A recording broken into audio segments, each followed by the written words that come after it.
The woman in the library. I never believed in signs, not really, until the woman in the library whispered my name. It was a rainy Sunday in Portland. I'd had one of those weeks where everything feels like it's fraying at the edges. Job stress, missed calls from my mom, a creeping sense of being out of sync. So I did what I always do when I need to reset. I went to the downtown library. The place has this calming weight to it.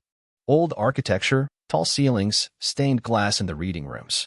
I wasn't looking for anything specific. Just wandering, letting my mind rest. I was on the third floor history section when I heard it. A voice. Barely audible, but close. Just one word. Mara. My name. I turned quickly. No one was near me. Just rows of books. Empty chairs. I waited, thinking maybe I misheard. Rain was pattering on the window. The silence felt off. Not peaceful, expectant. I left the aisle and glanced around the room. A woman sat at a table near the far corner. Mid-60s, maybe older. Gray sweater. Neat hair. Her eyes were already on me. She smiled small, polite. I gave a nervous smile back. I was about to turn away when she spoke again. You dropped something. I looked down. There was a folded piece of paper on the floor near my foot. I picked it up, thinking maybe it was hers. But it had no name. Just an address written in block letters. It wasn't mine, and it wasn't familiar. An address on the edge of town. When I looked up again, she was gone.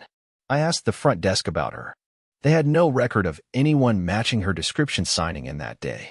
One librarian even said, "You're the only person who's been on that floor for the last hour."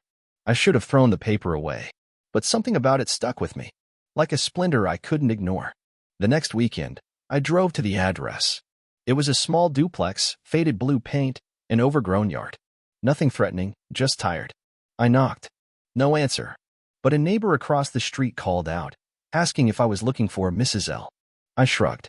I'm not sure. Someone gave me this address. The neighbor nodded slowly. She passed away a few weeks ago. Used to be a librarian downtown. Worked there for decades. That hit me harder than I expected. I never went back to the library after that. But I kept the note. Because here's the part one haven't told anyone, the handwriting on that slip of paper. It matched a note my grandmother wrote me when I was a kid. Almost exactly.